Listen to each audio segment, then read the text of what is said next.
ഭൂമിയിലെ ജീവനടിസ്ഥാനമാണ് സൂര്യൻ. കഴിഞ്ഞ 500 കോടി വർഷങ്ങളായി സൂര്യൻ ഭൂമിയിലെ സകല ജീവനെയും പരിപാലിക്കുകയാണ്. സൂര്യൻ ഇല്ലായിരുന്നെങ്കിൽ ജീവൻ മാത്രമല്ല ഇന്ന് നമ്മുടെ സൗരയൂഥം തന്നെ ഉണ്ടായിരിക്കുമായിരുന്നില്ല. പക്ഷേ സ്ഥിരതയോടെ എന്നേക്കുമായി നിലനിൽക്കുന്ന ഒരു പ്രതിഭാസമല്ല സൂര്യൻ. സൂര്യന്റെ ജീവിത ചക്രത്തിലെ ഓരോ ഘട്ടത്തിലും വ്യത്യസ്തമായ അവസ്ഥകളിലൂടെയാണ് സൂര്യൻ കടന്നു പോകുന്നത്.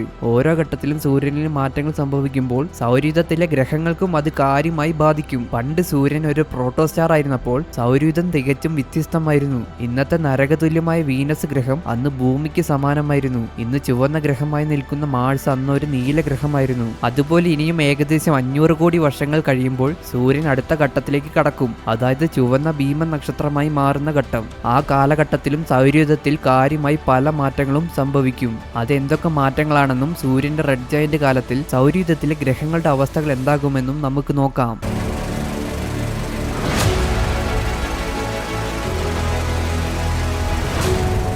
നക്ഷത്രങ്ങളുടെ മധ്യഭാഗത്തിൽ ഹൈഡ്രജനും ഹീലിയവുമായിട്ട് മാറുന്ന പ്രക്രിയ, അതായത് ന്യൂക്ലിയർ ഫ്യൂഷൻ നടക്കുന്നത് കൊണ്ടാണ് അവ സുസ്ഥിരമായി നിലനിൽക്കുന്നത്. എന്നാൽ ഹൈഡ്രജൻ എന്ന ഇന്ധനം ഒരിക്കൽ തീർന്നു പോകും. അപ്പോഴാണ് സൂര്യൻ ഒരു റെഡ് ജയന്റ് അഥവാ ചുവന്ന ഭീമൻ നക്ഷത്രമായി മാറാൻ തുടങ്ങുന്നത്. നിഗമന പ്രകാരം ഇനിയും ഏകദേശം 500 കോടി വർഷങ്ങൾ കഴിയുമ്പോഴാണ് സൂര്യൻ ഒരു റെഡ് ജയന്റായി വലിപ്പം വെക്കാൻ തുടങ്ങുന്നത്. സൂര്യന്റെ ഏറ്റവും അടുത്ത് നിലനിൽക്കുന്ന ഗ്രഹം മെർക്കുറി ആയതിനാൽ സൂര്യൻ റെഡ് ജയന്റായി മാറുമ്പോൾ സ്വാഭാവികമായും മെർക്കുറി തന്നെയായിരിക്കും ഏറ്റവും കൂടുതൽ ബാധിക്കപ്പെടുന്നത്. ഓരോ 10 കോടി വർഷങ്ങൾ കൂടുമ്പോഴും സൂര്യന്റെ ബ്രൈറ്റ്നസ് 1% വെച്ച് കൂടിക്കൊണ്ടിരിക്കും. സൂര്യപ്രകാശത്തിന്റെ അളവ് കൂടുമ്പോൾ ഗ്രഹങ്ങൾക്ക് ലഭിക്കുന്ന സൗരയൂർജത്തിന്റെ അളവും കൂടും. മറ്റൊരു രീതിയിൽ പറഞ്ഞാൽ ഗ്രഹങ്ങളുടെ താപനില വർദ്ധിക്കും. സൂര്യൻ രൂപം കൊണ്ടുള്ള സമയത്ത് ജ്വലിച്ചിരുന്നതിനേക്കാൾ 40% കൂടുതൽ തീവ്രതയിലാണ് ഇന്ന് പ്രകാശിക്കുന്നത്.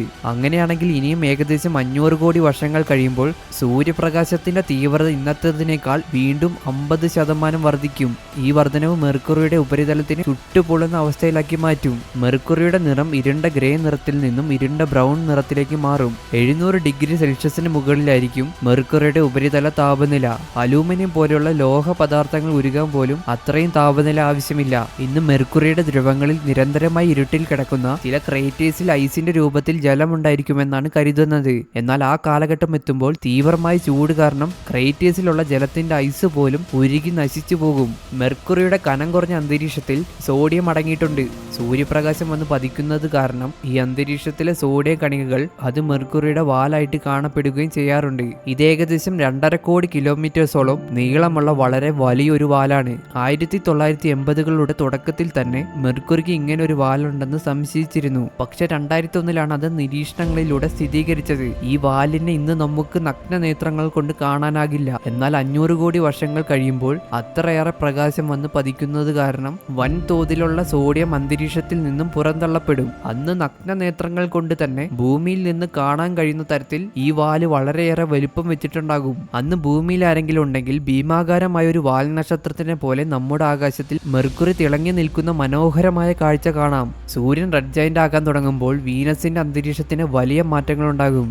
അന്നും വീനസ് ഒരു നരകതുല്യമായ ഗ്രഹം തന്നെയായിരിക്കും. പക്ഷെ ഇന്നത്തെ പോലെ അത്യധികം കട്ടിയുള്ള അന്തരീക്ഷം അന്നുണ്ടായിരിക്കില്ല. എന്തെന്നാൽ സൂര്യനിൽ നിന്നുമുള്ള തീവ്രമായ സോളാർ റേഡിയേഷനും സൗരക്കാറ്റും വീനസിന്റെ അന്തരീക്ഷത്തിനെ നശിപ്പിച്ചിട്ടുണ്ടാകും. അന്തരീക്ഷമില്ലാത്ത വീനസിന്റെ താപനില ഇപ്പോഴുള്ളതിനേക്കാൾ പല മടങ്ങ് വർദ്ധിക്കും. അതുകൊണ്ട് ഇന്നും അന്നും സൗരയൂഥത്തിലെ ഏറ്റവും താപനില കൂടിയ ഗ്രഹം വീനസ് തന്നെയായിരിക്കും. മറ്റൊരു കാര്യം എന്നത് നമ്മുടെ സൗരയൂഥത്തിലെ ഏറ്റവും സ്ലോ ആയിട്ട് കറങ്ങുന്ന ഗ്രഹമാണ് വീനസ്. 243 ദിവസങ്ങൾ എടുത്താണ് വീനസ് സ്വന്തം അച്ചുതണ്ടിൽ ഒരു തവണ കറങ്ങുന്നത്. അതിന് സൂര്യന് ചുറ്റും ഒരു തവണ വലം വെക്കാൻ പോലും വെറും 225 ദിവസങ്ങൾ മതി. അത്രയേറെ പതുക്കെയാണ് വീനസ് സ്വന്തം അച്ചുതണ്ടിൽ കറങ്ങുന്നത്. പക്ഷെ വീനസിന്റെ അന്തരീക്ഷം വളരെ വളരെ വേഗത്തിലാണ് കറങ്ങുന്നത്. വെറും 4 ദിവസങ്ങൾ കൊണ്ട് തന്നെ അന്തരീക്ഷം ഒരു തവണ കറങ്ങും. കാലിഫോർണിയ റിവർസൈഡ് യൂണിവേഴ്സിറ്റിയിലെ പ്രൊഫസർ സ്റ്റീഫൻ കെയ്നിന്റെ നേതൃത്വത്തിൽ നടത്തിയ പഠനപ്രകാരം വീനസിന്റെ അന്തരീക്ഷം ഇത്രയും വേഗത്തിൽ കറങ്ങുന്നത് കൊണ്ടാണ് അതിന്റെ ശക്തിയിൽ വീനസും കറങ്ങുന്നത്. അല്ലായിരുന്നുവെങ്കിൽ പണ്ടേ തന്നെ വീനസ് സൂര്യനുമായി ടൈറ്റ്ലി ലോക്കാകുമായിരുന്നു. അപ്പോൾ ഇനിയും 500 കോടി വർഷങ്ങൾ കഴിയുമ്പോൾ അന്തരീക്ഷം മുഴുവൻ നഷ്ടമാകുന്ന വീനസ് ഒരു ടൈറ്റ്ലി ലോക്ക്ഡായ ഗ്രഹമാകും. അന്ന് സൂര്യന്റെ നേരെ നിൽക്കുന്ന വീനസിന്റെ വശം ചുട്ടുപഴുത്തും നിത്യമായി അന്ധകാരത്തിൽ കിടക്കുന്ന വശം തണുത്തു മരവിച്ചതുമാകും.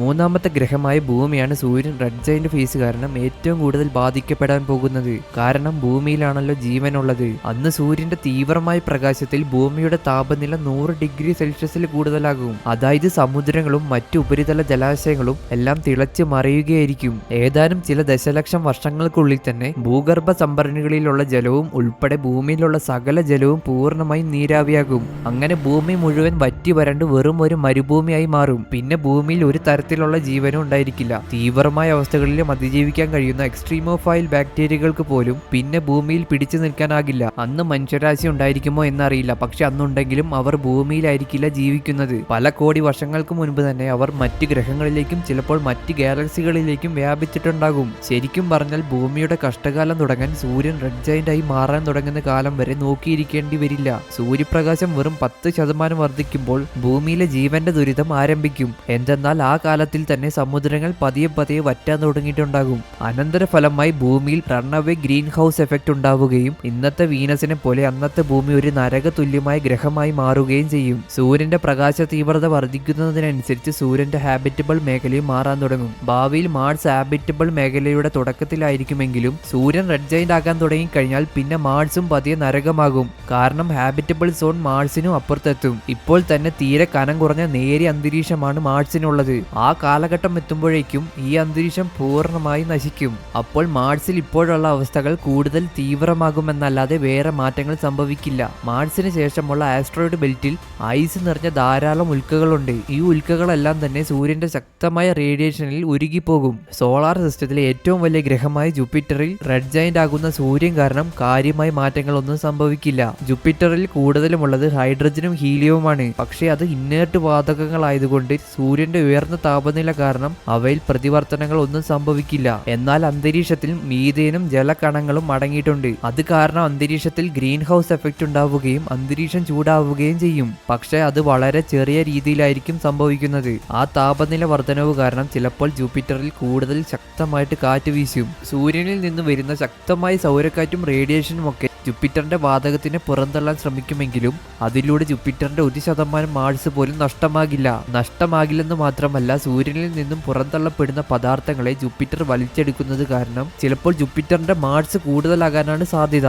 സോളാർ സിസ്റ്റത്തിൽ അന്ന് മനുഷ്യരാശി ഉണ്ടെങ്കിൽ ഏറ്റവും വലിയ ഗ്രഹമായ ജൂപ്പിറ്റർ ആയിരിക്കും അന്നത്തെ മനുഷ്യരുടെ അഭയം. അത് ജൂപ്പിറ്ററിലായിരിക്കില്ല, മറിച്ച് ജൂപ്പിറ്ററിന്റെ ഉപഗ്രഹങ്ങളിലായിരിക്കും. കാരണം ആ കാലത്തിൽ ഹാബിറ്റബിൾ മേഖലയിലായിരിക്കും ജൂപ്പിറ്റർ നിലനിൽക്കുന്നത്. അപ്പോൾ ജൂപ്പിറ്ററിന്റെ യൂറോപ്പയും ഗാനിമേഡും പോലെയുള്ള മഞ്ഞു ലോകങ്ങൾ മുഴുവൻ സമുദ്ര ലോകങ്ങളായി മാറും. അതുകൊണ്ട് അന്ന് കോളനി വരിക്കാൻ വളരെയേറെ ഉത്തമമായ ഗ്രഹങ്ങളായിരിക്കും ഈ ഉപഗ്രഹങ്ങൾ. അന്നത്തെ നമ്മുടെ ടെക്നോളജികൾ വെച്ച് വേണമെങ്കിൽ ഈ ലോകങ്ങളെ വരെ നിസ്സാരമായിട്ട് ടെറാഫോം ചെയ്ത് ഭൂമിയെ പോലെ ആക്കി മാറ്റിയെടുക്കാനും സാധിക്കും. അടുത്തത് സാറ്റേൺ. ഏകദേശം ജൂപ്പിറ്ററിന്റെ അവസ്ഥകൾ തന്നെയായിരിക്കും സാറ്റേണിലും സംഭവിക്കുന്നത്. സൂര്യനിൽ നിന്നും വരുന്ന പദാർത്ഥങ്ങളെ വലിച്ചെടുക്കുന്നത് കാരണം സാറ്റേണിന്റെ നിറവും ചെറിയ രീതിയിൽ ചുവപ്പ് കലർന്നതായി മാറും. സാറ്റേണും സൂര്യന്റെ ഹാബിറ്റബിൾ മേഖലയിലായിരിക്കും നിലനിൽക്കുന്നത്. അപ്പോൾ സാറ്റേണിന്റെ ഉപഗ്രഹങ്ങളായ എൻസെലഡൈസും ടൈറ്റനും അന്ന് മനുഷ്യവാസ യോഗ്യമായ ലോകങ്ങളായിരിക്കും. ഈ കാലമാകുമ്പോഴേക്കും സാറ്റേണിന്റെ വളയങ്ങളെല്ലാം അപ്രത്യക്ഷമായിട്ടുണ്ടാകും.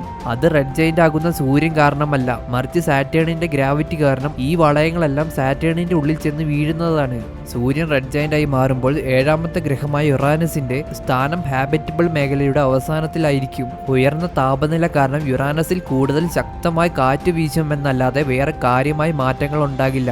സൂര്യനിൽ നിന്ന് ഒരുപാട് അകലെയായിരിക്കുന്നത് തന്നെയാണ് അതിന്റെ കാരണം. ഈ 2 ഗ്രഹങ്ങൾക്കും മഞ്ഞുലോകങ്ങളായ ഉപഗ്രഹങ്ങളുണ്ട്. അവയും സമുദ്ര ലോകങ്ങളായി മാറും. അപ്പോൾ ഈ ലോകങ്ങളെയും മനുഷ്യരാശി കോളനിവൽക്കരിക്കും.